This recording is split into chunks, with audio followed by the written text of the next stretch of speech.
السلام علیکم ورحمۃ اللہ وبرکاتہ۔ یہ معاملہ ایک گھر کا نہیں ہوتا، تقریباً ہر دوسرے چوتھے گھر کے اندر یہ مسئلہ ہوتا ہے، جس کے لیے ہمارے اکابرین بھی یہی مشورہ دیتے ہیں اور ہمارا بھی یہی مشورہ، میرا خاص طور پر بھی یہی مشورہ ہوتا ہے کہ شادی ہوتے ہی بیٹے سے کہا جائے کہ بیٹا اپنے گھر کا انتظام کیجئے اور خوشی خوشی الگ ہو جائیں، میرے سے ہمسائے میں چلا جائے، میرے سے گھر کے اوپر پورشن بنا لے یا ایٹ لیسٹ کچن الگ کر دیں، تاکہ بہو کے جو معاملات ہیں وہ آزادی کے ساتھ کر سکے۔ اس طریقے سے ساس کی نظر میں بہو کی عزت رہتی ہے، بہو کی نظر میں ساس کی عزت رہتی ہے۔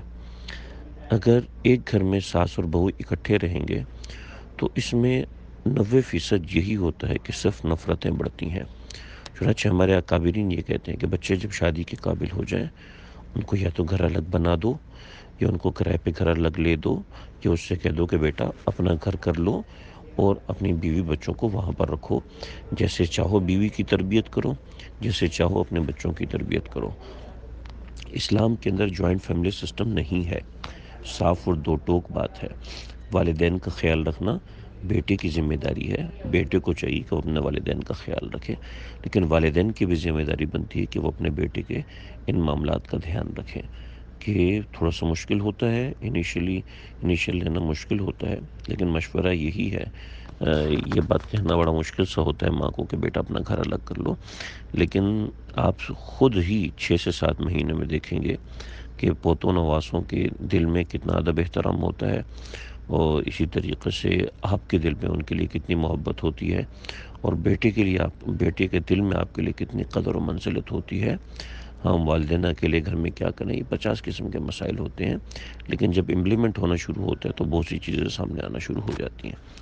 تو اس لیے یہ مشورہ ہمیشہ کامیاب رہا ہے اور فائدے میں رہے ہیں لوگ، کیونکہ شریعت کو فالو کرنے میں بعض مرتبہ انسان کو آنکھیں تھوڑی سی بند کرنی پڑتی ہیں۔ تو کہتے ہیں بھئی یہ ایسا کیسا پاسبل ہے، لیکن آج نہیں تو کل تو ایسا کرنا ہی پڑتا ہے، تو کل تو کرنا پڑے گا ہی، تو آج ہی کیوں نہ کر لیں بھئی۔ تو یہ بہت ہی بنیادی اور اہم چیز ہے۔ اس طرح کے مسئلے پیدا ہوتے رہیں گے، یہ نہیں تو کوئی اور مسئلہ پیدا ہوگا، ورنہ کوئی اور مسئلہ پیدا ہوگا۔ تو بنیادی چیز یہ ہے، شریعت میں چونکہ جوائنٹ فیملی سسٹم ہے ہی نہیں، تو جوائنٹ فیملی سسٹم ہوتا ہے تو اس نوعیت کے مسائل آپ کے ساتھ ہوئے، اور اسی نوعیت کے مسائل ہمارے گروپ میں بے شمار قسم کے لوگوں کے ساتھ بھی ہوئے ہیں اور ہوتے رہتے ہیں اور ہوتے رہیں گے۔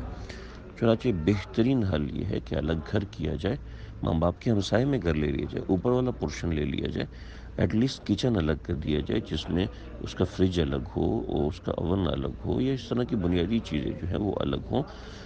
جیب اجازت نہیں دیتی ہے، اس نوعیت کے مسائل ہیں، یہ سارے میں یہ سمجھتا ہوں کہ تھوڑے لیم ایکسکیوزز ہیں، بلا وجہ کی باتیں ہیں۔